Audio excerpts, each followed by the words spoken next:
အိမ်တော်ကြီးထဲမှာကောင်မလေးဟာကပအချမ်းသားဆုံးပုဂ္ဂိုလ်ရဲ့အခန်းထဲမှာသူမအမေရဲ့ဓာတ်ပုံကိုတွေ့သွားပါလေပုံကိုတေချာကြီးဖို့အဖြူမှာလက်ချော်ပြီးဓာတ်ပုံမှန်ပန်းလေးကွဲပါခဲ့တယ်မှန်ကွဲတဲ့ကြောင့်တတိကြီးအပေါ်ဓာတ်ကိုအပြေးအလွှားတက်လာတဲ့အခါကြာကွဲနေတဲ့ဓာတ်ပုံကိုမြင်ပြီးဒေါသတွေထောင်းခနေထွက်သွားပါတော့တယ်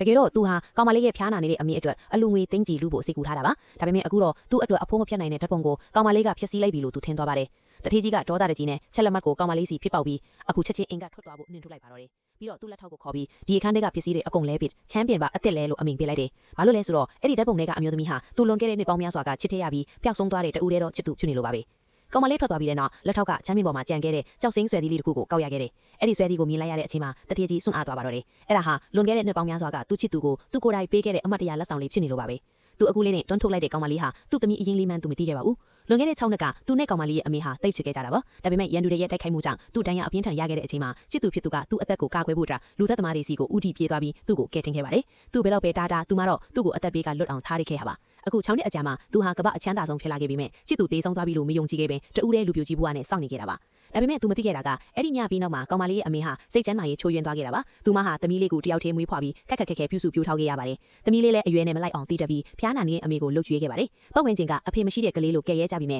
သူမကတော့အမိုက်ကောက်ပြီးပတ်စံရှာခဲ့တာပါ။ဒီနေ့မှာတော့အမေဖြစ်သူသွေးအန်ပြီးစီယုံတင်လိုက်တဲ့အခါသွေးခင်စာဖို့ဆိုးလာလို့အရေးပေါ်ခွဲစိတ်ဖို့3000သမယန်းလိုတွေလို့ဆရာဝန်ကပြောပါတယ်။ကောင်မလေးမှာရှိတာကပလင်းခွင်ကောက်လို့ရတဲ့ပတ်စံအနှဲငယ်ပဲရှိပါတယ်။အဲ့ဒီအချိန်မှာတထေးကြီးရောက်လာပြီးဆရာဝန်ကဒီတထေးဟာဆေးရုံပိုင်းရှင်ဖြစ်တယ်လို့အလူအတန်းရဲရဲသူမို့အခုညီတောင်းကြည့်ဖို့အကြံပေးပါတယ်။ကောင်မလေးကတထေးကြီးကိုကားကိုပိတ်တာပြီးအမိအတွက်ကဲတင်ပေးဖို့ငိုယိုတောင်းပန်ခဲ့ပါတယ်။တထေးကြီးကကောင်မလေးရဲ့မျက်နှာကိုမြင်လိုက်တဲ့အခါသူ့ချစ်သူနဲ့ဆင်တူနေတာကြောင့်အင်းကိုအရင်ခေါ်သွားပြီးအဝတ်တစားလဲပေးဖို့စီစဉ်ပေးခဲ့တာပါ။အခုတော့တထေးကြီးစီကိုလက်ထောက်စီကဖုံးဝင်လာပါတယ်။သူ့ချစ်သူဟာလွန်ခဲ့တဲ့6နှစ်ကသမီးလေးတူကိုမွေးဖွားခဲ့ကြောင်းအခုဆေးရုံမှာရှိနေကြောင်းတင်ရလိုက်တဲ့အခါမှာတော့တထေးကြီးဟာနောင်တတွေနဲ့တုံ့လုတ်ထားပါတော့တယ်။သူမောင်းထုတ်လိုက်တဲ့ကောင်မလေးဟာသူ့သမီးလေးထိနေတယ်ဆိုတာသိသွားတဲ့အခါတထေးကြီးဟာဆေးရုံကိုအပြေးအလွှားလိုက်သွားပါတော့တယ်။တစ်ဖက်မှာတော့ကောင်မလေးကချက်လက်မှတ်ကိုကင်ပြီးဆေးရုံကိုရောက်တဲ့အခါလောဘကြီးတဲ့ဦးလေးနဲ့ဒေါ်လေးဖြစ်သူတို့နဲ့တို့ပါတယ်။သူတို့ကဈေးကူးသားဖို့ပတ်စံကိုလူရန်ကြိုးစားရင်းချက်လက်မှတ်ဟာနှစ်ပိုက်ပြတ်သွားခဲ့တယ်။အဲ့ဒီမှာရင်ဦးလေးဖြစ်သူကဒေါသထွက်ပြီးကောင်မလေးကိုဓမြစိမ့်နဲ့ရိုက်ဖို့လုပ်တယ်လို့ဒေါ်လေးဖြစ်သူကလည်းကျွေးဆက်ဖို့အတွက်ကောင်မလေးကိုရောင်းစားဖို့မြောက်ပေးနေပါတယ်။သူတို့ရဲ့ရုံမှမှုတဲ့အတွက်ပြန်ပေးဆက်ရမယ့်အချိန်နီးလာပါပြီ။ဘာလို့လဲဆိုတော့တထေးကြီးဟာလမ်းမှာရောက်နေမို့လို့ပါ။